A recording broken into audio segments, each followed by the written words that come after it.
A 3-hour flight. It had actually been flying for 5.5 years. The crew and passengers were completely unaware. When the captain contacted the control tower to request landing, the control tower staff were shocked. After repeated confirmation, they agreed to let the plane land. However, they were not greeted by their families, but by a large number of police officers. The passengers were confused after disembarking, not knowing what was going on. Kyla said her nephew had leukemia. She hoped to return home as soon as possible. The chief patted her head and said, "Problem, ladies and gentlemen, is your plane departed Montego Bay, Jamaica on April 7, 2013.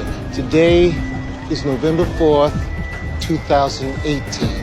Missing, presumed dead for 5.5 years." Everyone looked at each other in disbelief. They couldn't believe it was true. Subsequently, to clarify the truth, the police detained the aircraft and questioned the crew members. The answers were consistent. Nothing unusual had happened on the aircraft. It had only encountered strong turbulence. The cabin lights went dark. The plane shook violently, but it returned to normal shortly after. The passengers were detained for 36 hours without any results. The police notified the families to take them home. The passengers only experienced 3 hours, but the families waited for 5.5 years. Many people and things had changed. Kyla's mother had passed away. Her niece had grown into a young woman. The siblings had grown apart. Kyla, who worked as a police officer, went to her workplace. There was no longer a place for her there. Her boyfriend Jack had married her best friend. All of this left her feeling overwhelmed. The good news was her nephew, who had leukemia. He had only 6 months to live. After 5 years of technological advancements, there was now a treatment plan. Meanwhile, the investigation team continued to examine the plane. They wanted to uncover the truth. That day, Kayla was sitting on the bus heading home. Suddenly, a voice echoed in her mind.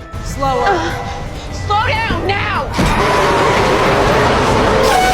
Thanks to Kayla's warning, the child was spared, but Kayla didn't understand what was happening. The next day, while running past a yard, the voice echoed in her mind again. Kayla saw 2 dogs. She did nothing and left immediately. That night, while resting, the voice echoed in her mind once more. It was the same voice, telling her to release them. She went to the yard from earlier that day. At that moment, her brother Ben arrived in his car. Ben and Kayla were on the same flight. He also heard the same voice in his head. The siblings released the dogs. The next day, Officer Jack received a report. The siblings had been filmed releasing the dogs. After scolding Kayla, he took her with him to return the dog. At that moment, another voice echoed in Kyla's mind. She couldn't resist the voice's guidance. She looked around the courtyard. Her gaze fell on a locked door. She grabbed a tool. Ignoring Jack's pleas, she broke open the lock. When he opened the door, he found the 2 missing girls inside. The homeowner, seeing that the matter had been exposed, grabbed an iron bar and swung it at Jack. Fortunately, Jack was agile. He quickly subdued the homeowner and successfully solved the kidnapping case. Jack credited the achievement to Kyla. The leader notified Kyla of her reinstatement. However, not long after, Kyla felt the call again. This time, it wasn't just the siblings. Everyone on the flights felt the guidance. They all gathered at the airport without prior arrangement.